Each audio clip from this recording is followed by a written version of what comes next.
The Chronicles of Riddick: Escape from Butcher Bay is a first-person action and stealth video game developed by Starbreeze Studios and published by Vivendi Universal Games in 2004. To better understand the amazing graphical capabilities of this game, we have to take a quick peek at graphically impressive games released back in 2004.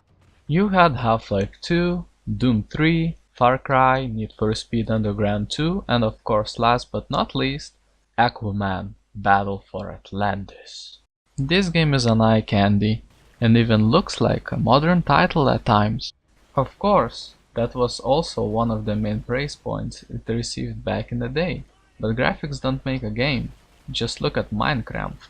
The fact that it's a movie tie-in game, which doesn't suck, with the famous monotone freezer-voiced manly burly muscular Vin Diesel fellow as the main protagonist and voice actor, makes this game quite a cool experience. So this is a beast of Butcher Bay, huh? Head of their killing gang. Though the movie influence can be really felt at times. Not to say that this game plays itself, but some mechanics can be problematic, such as no trans or LGBTQ+ 3D effects NVIDIA the way it's meant to be played characters. Except for Exhibit, who plays an armored pimped out robot who identifies as... Yes, Exhibit voiced a character in this game. Yes, the character is black. Yes, the character dies. Exhibit died! All he wanted to do was pimp. But in this game he was pimping prisoners. Moral of the story is... Psych! Exhibit didn't die. He cleaned up his wounds and is ready to rumble again. Okay, now he's dead. Alright, let's just get into it. Let's start with the profile creation. Always gotta give yourself a good name. First thing you have to do is set your settings right. Let's just wait until I get to the correct resolution. There we go. Oh no. Oh no! This game doesn't support 1440p. Shit gets all fucked up. Maybe there's a fix, but we'll just have to settle with 1080p. This game has some problems with Windows 7. This weird ass vomity field of view though. I have special eyes. There is a tutorial level, masked as the main game. Now that's cool and relevant to the story. This goopster just dreamed up his escape from prison. That's actually a very smart way to make a tutorial. Kudos. Let's talk about human enemies who can be bullet spongy at times. It's unclear whether the problem lies within inflated health bars or weapon spreads being huge and bullets going all over the place. The automatic assault rifle suffers from the Starship Trooper syndrome, but if a stray bullet hits someone's head, he just instantly falls over, thus rewarding luck and randomness. Inaccurate weapons don't reward skill and precise aiming, they also don't allow you to get better. This is always a good indicator that a game was most likely developed with a console gamer in mind, who just aims in the general direction of the enemy. Not to say that it's a bad thing, just holding down a mouse button and looking at the enemy while ducking gets old fast. Prison guards can sometimes take up to 3 shotgun hits into their meaty big boy bodies, in quite a close distance. Pistols also aren't the best, but they might be better than rifles, of course depending on the player. Such weird shooting mechanics might also be made to prevent people from only using long-ranged weapons instead of close-quarter combat. This is a stealth game after all. It's pretty obvious though that the game puts you into this box of linearity through weaponry. There are certain areas in the game with easily accessible weapons laying around, which you must use to slay one-hit kill enemies, such as, once again being a pretty common FPS trope, zombies, alien things, grandmas. It seems like these monsters die when you just breathe in their general direction. Of course, there are a lot of them, but still, it really takes you out of the game when just a few minutes ago you had trouble with prison guards sucking on your bullet-throwing teeth.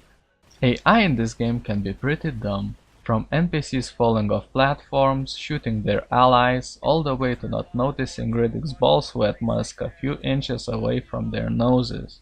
It feels like stealth is way too forgiving. It's like they gave Vin Diesel to play this game and he kept getting his ass handed to him, so they had to lower the stealth difficulty. I mention this not without a reason. Vin Diesel had a say in how the game should be developed. Because of him, certain RPG elements were cut, game doesn't have a planned 25-minute long final boss fight, and it really lacks one. It ends with a cutscene and feels unsatisfying. When it comes to cut RPG elements, meaning skill build system, the game didn't really need that. But the inventory system, journal, and PC interactions do feel like leftover RPG mechanics. You know what I find most uncomfortable about you, Riddick? NPC quest rewards are pretty lame. Just some money, a melee weapon, or something gay. Waste Molina when they open up his cell, and I'll pay you a reward. At the end of the day, you actually end up feeling like Riddick. You take up a whole lot of quests and just fuck off with your own business, lurking in the shadows and molesting dead bodies, forgetting about your promises made to the people. It just got off my pass, and I'll be damned if I didn't forget my glasses. If you're going down there, could you check around the big elevator in Upper Mines? I got a thing for eyes. Oh, you want your glasses? Thanks, friend. If you ever need someone keeping the gun for the high guard over there, I'm doing it, friend. Just keep it open for my signal. Then you know it's safe.